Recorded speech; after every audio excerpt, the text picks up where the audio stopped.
okay with that. I am going to talk about improvisation as a generative process, but my research extends sort of beyond improvisation. It's really from a pedagogical perspective. I'm currently looking into ways in which structures are inherently making it harder for students to succeed, and what can I do to change those structures in my teaching. So in my technical teaching, so in my movement practice, which is release technique, I have moved my process into what I call participatory learning. So it's really taking away any sort of like assessment tools that are punishment focused, so assessment, tardiness, stuff like that. I don't include that in my assessment at all. It's all structured around students learning that they are participatory in this learning and they have a responsibility in the learning, and they are also involved in the assessment of themselves. They get to choose the weightedness of how more with improvisation. There is sound for that one. So I do have the Canva. Yes. Yes. Perfect. So theoretically, There we go. good. And you want to. Sorry, Jennifer. I don't know why. I don't know if I fixed it. This is the one. It should be. Okay. So I'll just sit here. some of the things that I love about improvisation is it's the space for exploration. There is no right and wrong, and it's about building agency in my students, and also the way I teach improvisation. And I'm looking at Matt because he's wrote a whole book about it. So I was like, No. analysis of concept and structures are really important to me, and the communal support. So, perfect. So one of the things that I have sort of the question I ask myself, or the things that I struggle with sometimes, is that then students are more often comfortable being told what to do, receiving information versus being the author themselves of information. And coming from outside the American school system, that permeates also your school system. Like they're very much trained to do something and not authoring things. So I feel improvisation is such a rich space for building skills and building confidence in oneself. And oh, you're so lovely. So this is my statement basically. I say leadership in action for me is aiding my students in becoming confident in their own creativity through a classroom practice, and I'll talk about the practice, that aims to provide students with the agency of self-expression and promote a community that supports the exploration of new movement and association. So what I'm going to talk about today is how I structure in order to create space for that. So I'm not talking about improvisation itself and how I teach that necessarily. I will get into that a little, but it's really about the structure. So a part of being a dancer is balancing being the doer and doing, yes? We have to be able to do both, yes? And sometimes the balance is off. So how are we, when they're so trained in being doing things versus doer, there is a little bit of like, how are we crafting a space that empowers them to take on that space? Because it is scary, it's very scary. Thank you. So generous or conscious generative process. So what do I mean about that improvisation? So my approach to improvisation is that, oh, there's money on the floor, sorry, I'm Danish.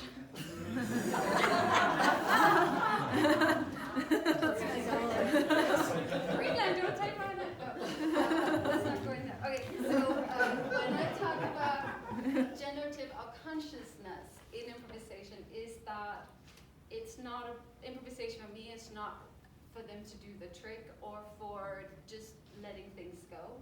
I am using improvisation as a way to really be conscious of what you do step by step, but in that step by step, there are moments where you can feel yourself, and then you have to come back to where you are to make a new decision. So it's that training them to be aware of where they are and what choices do they have to initiate whatever next direction. And it may not not be a fully informed choice, but it's a choice that takes them to the next place where that member is. So conscious generative process is the idea that one's thought and physical intention are not passive. They are actively shaping one's experience. It involves engaging with patterns along with contextual details and embracing an evolving sense of self. So for me, it's always about unpacking tools and then implement tools to empower them. So conscious learning takes place when we are engaged in the learning process. Thank you. So effective learning and leadership, because it said in the email I have to preference leadership skills. Put it in there. Thrive on curiosity, listening, and encouragement. And I really want to preface that is towards oneself and others. How we strengthen curiosity, how we strengthen our listening skills, and how we making encouragement not feel forced. And these aspects helps, of course, creating an environment where one feels valued and inspired. I think as leaders, that's something. So I am directing a scholarship program, so I have people under me, but I also have, like, administrative, but I also have scholars under me from different departments. How are we creating a space that feels, as a leader, people have feel valued and inspired? In class, that is equally important for learning. So, structures, my favorite thing after X in particular. So, pedagogical structures. How, when we talk about improvisation, where there is no right and wrong necessarily, in my opinion, it's not codifying, it's not ballet, there's not a tendu, there's not this and that. So, how can we assess it? How can I create a space that says, be here, play, challenge yourself, take risk? So I flipped the grading module. That's the first thing that had to happen. From day one, everyone has an A. The only way they cannot get an A if you don't do the very simple assignments that we have to do. And there's also a little footnote, is that if I see that you're not engaging to a certain extent, I will have a conversation with you, we'll figure out what it is, and if that doesn't change, we may have to talk about lowering your grade, yes? But basically, that's it. Like, you be here, you explore, and there's different levels. Some people will move at a different tempo than you, but that's really important, yeah? Modular learning. So I split it up in 3 core: body, space, and time. The pillars of dance, yes? And another really important part for me is that the studio, the way that I teach is around this concept I call playground. So that means for me, I just give enough guidance to direct them and engage play, yes? Because through play comes mastering. And then really, when we are keying them into what can we do, not what they should be doing, it is what, how, if, and where. So, you know, as dancer, it's like, what is the vertical? What are we doing? And how is that? How are we doing lateral? And then we have if is like sagittal, if, yes. And then where is axial? So that way we get those words, not just like words, but they become a spatial thing that we can engage with. And then it's really important, on the playground, you know, the most important part of social engagement and learning is they have to try things out on their own. That's so important. So reflective assessment, I will give you an example of that. So the way we're doing that is we do these sections and then they are filming it. So they're all in half-half. Some of them are improvising, some of them are filming them. And right after they do their very concentrated body exploration, I'll give a little more context about that. They will then, I've been dancing, I'll go over to my partner and I have to reflect on what I did and why I did it while I cannot breathe. Yes? It's a really good learning curve. Okay, so these are the units. So under body, we are exploring ideas as initiation points at any point in your body can become impetus for movement. We're also exploring limitations, which is so much fun, like you cannot bend your knees, now move across the floor. They're exploring things, it's very simple. Narration, that our hands, the way we tilt our head, tell stories. way we are precision also tell stories. So narration is a really interesting body hold and space hold. It's actually very present on the concept, which is like, is my hand spaced hold, or is my space hold and I'm moving with regard to space? So that's a concept that gets them a little bit twisted. Qualities, we all know focus, we all know the importance of that. Up in the little box, this is a thing that we talk a lot about in my class, that action could be one movement, but we also like to explore. Expedition is needed in dance. That means that if this starts, I'm expediting my way over here, yes. It has a longer, more curious pathway. Space, we all know space. There's not something unknown in space. Time, the one thing that is really helpful for my students is, I don't know if I came up, I didn't come up with anything, but I call it evolvable repetition. It is evolvable repetition. So this is a tool that they don't have to think about, oh, I have to come up with a new movement, I have to come up with a new movement. So we start with one movement, and then that one movement evolves into, but you can go back to that one movement and we can start doing, so it evolves, and suddenly they've been improvising for a long time and they didn't have to think except for one thing. So we use that a lot as a play. Okay, so how much time? You have 8 minutes. Oh my God, I'll be done early now.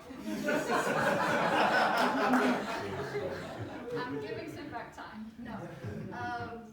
So as I said, we do one module over 4-ish classes, 4 to 6 classes. Then they are doing the journals. So they will do a body only improvising around those things. Yes? And then they go back, they'll be verbalizing it. But as we are, how are we improvising in front of other people when we're still not comfortable in our choices? So a lot of the thing is like, if you're dancing with a lot of people, it's not so scary, yes? So we all know round robin is that we sit in a circle, we can walk in. That one is the scariest of all shit, yes? So this one, sorry, I shouldn't say this. We're all adults. I am working so hard to clean my language. I have gotten far, but still. Okay, so this is the one thing that, throughout my time teaching this, my favorite thing that I use a lot in my teaching is that, sitting people in the center of the space, they all face one direction. Then student gets to decide if they want to explore privately or if they want to explore with audience, because it's a different feeling and there's different levels of where you are. But the most beautiful part of it is that someone dancing here can't be dancing with someone there. We don't know. But there's this sharing that happens across the space. And when they start here, they may feel empowered to go in here. Those who start here are not allowed to go in there. Yes? Not allowed. But, try not to use that language. Okay.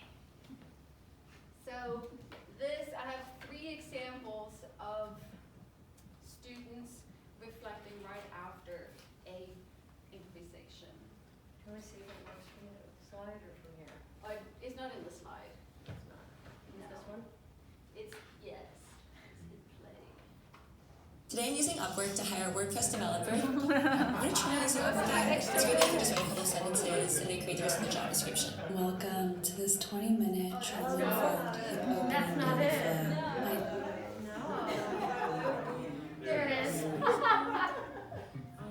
Because I feel like I can still move my body more, even though one thing is kind of like stuck and lost, like kind of in space and time. So I felt like that was a good thing to use. And then I also did limitation because I feel like when I'm more limited to doing something, that I have more that I can do and see what else my body can do. Oh gosh. And I also did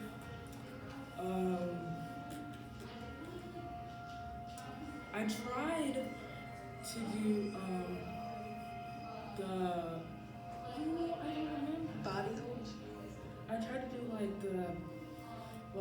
think another limitation or something like I held my leg and tried to move around. I honestly forgot what that was called, but I tried to do my leg and I moved around and I thought maybe I could try something with that.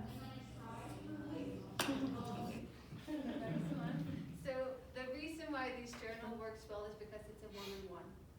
Yeah, it's not that like I'm sharing not with the group, but they are sharing me because I get to watch it by myself. But then they don't actually talk to me. So it's a low stakes sharing.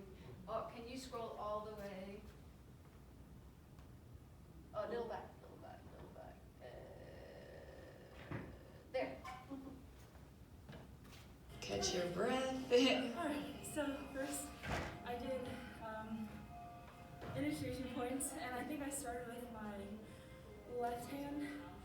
I tried to incorporate different levels into using my left hand, and then I realized that I kept going up and down, it got repetitive. So I switched it up to my right elbow, and then I tried to focus on different dynamics that we just discussed. Trying to make it more faster, different directions, and I think that's why I started thinking about the cue and what we talked about with direct, indirect, light, heavy, and adding those. And then around the midpoint, I kind of went blank. It's I don't know what to do. So then I started incorporating focus, even though that wasn't my plan. I tried to look at different places on the floor, follow it, turn around, keep looking, but go different areas. And then I did limitations at the end, keeping mid-level on my two toes. Yeah.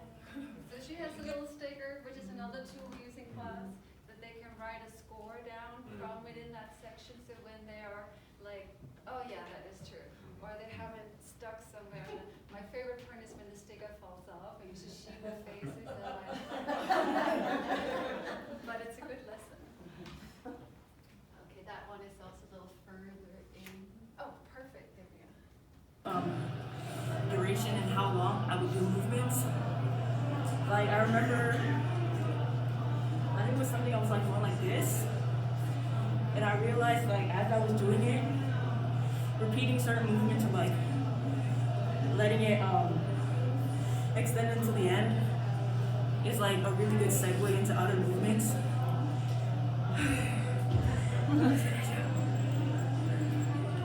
Oh, I did a lot of repetition also. I think I said that.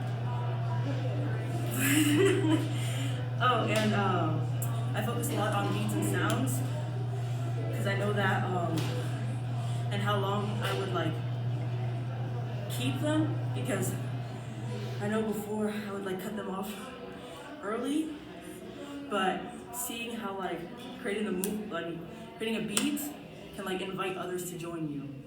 So yeah. So I have found it super helpful in the teaching of improv, but also in building skills that they need in their comp class or in another situation where they have to explain how and why and what they're doing. And this is a first year cohort, so these are the first semester in college. And so again, coming back to my focus on looking at structures and what can be done to give space for the students, to teach them agency, to teach them to be confident in themselves as authors of their own physical identity or style. So exploring concept, what is familiar and what is unfamiliar, having conversation around that. Evolving our understanding through reading and observing one another. So reread from Valerie Pressendick's Dunlop, thank you, Looking at Dances, which is so simple in the structure, which makes it very sort of knew this, but it's a reminder. It's a wonderful book for teaching in, I would say, even in higher, like in upper level K to 12, like you could read that as well as higher education. Examining structures. So I'm a daughter of an architect. So, structures, whether it's a building or structures we inherently create, like the strength of them and the behavior under different conditions is really important. I try to not use the word movement habit. I use tendencies more so in the way that I teach. I think also in the leadership scenario, sort of what words we're using and what they are meaning. Oh, thank you so much. How long have you held that sign up for? I held it for 5, 3, and 1. I got the one. Okay. And exploring patterns, conscious and unconscious, and by really getting them into a conscious space of making choices, we become more aware of what are we doing consciously versus what we're not doing, what we're doing unconsciously. Last slide. There you go. Outcomes: curiosity-driven learning and skill development, agency for self-discovery and choice-making, contributing authentically, builds relationship and community. So this is my class. At this class, it's not so much me, but it's the students. What they do and how they do it creates a space that they are safe and valued, listening to self and communicating verbally. That's it. Thank you.